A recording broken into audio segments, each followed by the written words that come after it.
Na primavera, época em que os reis saíram para a guerra, Davi enviou para a batalha Joabe com seus oficiais e todo o exército de Israel. Eles derrotaram os amonitas e cercaram Rabá, mas Davi permaneceu em Jerusalém.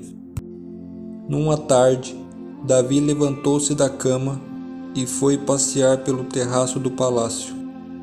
Do terraço, viu uma mulher muito bonita tomando banho e mandou alguém procurar saber quem era. Disseram-lhe: é Betseba, filha de Eliã e mulher de Urias, o hetita. Davi mandou que a trouxesse e se deitou com ela, que havia acabado de se purificar da impureza de sua menstruação. Depois voltou para casa. A mulher engravidou e mandou um recado a Davi, dizendo que estava grávida. 2 Samuel capítulo 11, verso de 1 a 5.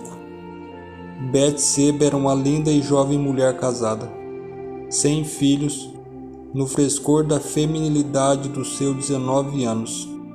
Não judia, de família honrada e nobre, era filha de Eliã, um dos 30 principais valentes do exército israelita. Seu avô era um sábio estrategista, conselheiro de guerra do rei Davi. Seu marido Urias, heteu, convertido ao judaísmo, era um dentre os 30 mais fiéis soldados heróis do exército de Israel. Esta mulher veio a se tornar o pivô da mais triste e lamentável nódoa na história do bom e querido Davi, com ingredientes enriquecidos de adultério, traição e assassinato frio e premeditado por parte daquele que se considerara como tendo sido o maior rei de Israel. No recôndito indevassável do jardim interno do seu lar, numa casa típica das famílias nobres de Jerusalém, estava Betseba tomando banho. Alheia ao fato de que, do privilegiado terraço do Palácio Real, Davi a espionava, invadindo sua privacidade, e que, extasionado com sua beleza, a desejou com todo o vigor da virilidade dos seus cerca de 40 anos. Não era para o rei estar ali. Era primavera, época em que os reis saíram à guerra, e ninguém podia sequer imaginar que Davi, cuja vitória sobre o gigante Golias conquistara a invejável condição de herói nacional, e cujo máximo prazer era liderar seu exército à frente de grandes batalhas. Dessa vez havia ordenado que Joabe e seus comandantes fossem à guerra sem ele. Ao fragar Betseba em seu banho, possivelmente banho cerimonial de purificação, pois acabara seu tempo de menstruação, sob o rubor da integridade moral estampada em sua face, Davi deveria ter desviado o olhar e fugido em respeito à entidade dela, ainda mais sendo ele o líder espiritual de Israel.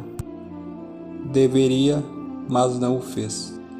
Ao contrário, quanto mais se demorava em contemplar a estonteante beleza de Betseba, obcecado a cada gesto, mais o fogo da paixão o inflamava, tal ponto que racionalizou: afinal, não sou eu o rei? Aos reis nada é vedado. Tenho esse direito. Intrigada, sem sequer imaginar as pretensões do rei, Betseba, sem hesitar, os acompanhantes servilmente, como era próprio das mulheres dos súditos da época.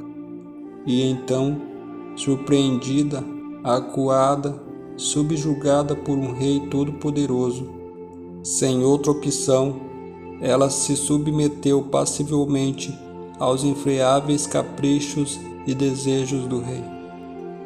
Passadas algumas horas, ele se despediu de Betseba no mais absoluto segredo. Mas aquilo que Davi não contava aconteceu. Discretamente, ela lhe enviou uma mensagem escrita: eu estou grávida. Apavorado e sem saber o que fazer, Davi então começou a tramar, talvez um de seus pecados mais terrível de sua história. Mais que depressa, mandou tirar Urias, marido de Betseba, do campo de batalha.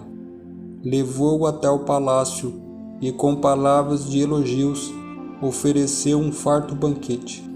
Após o que, com presentes e um salvo-conduto real, intuou a ir para casa e desfrutar das legítimas delícias matrimoniais com sua jovem e bela mulher, como se fosse um prêmio por sua bravura. No entanto, Urias era mais nobre e fiel ao Deus de Israel do que o seu ungido. Disse ele ao rei: a arca e os homens de Israel e de Judá repousam em tendas. O meu senhor Joabe e os seus soldados estão acampados ao ar livre. Como poderia eu ir para casa para comer, beber e deitar-me com minha mulher? Juro por teu nome e por tua vida que não farei uma coisa dessas. 2 Samuel 11:11.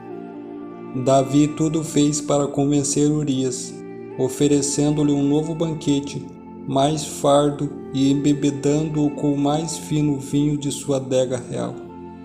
Mas Urias se manteve firme, sua consciência religiosa e ética, e não desceu à sua casa.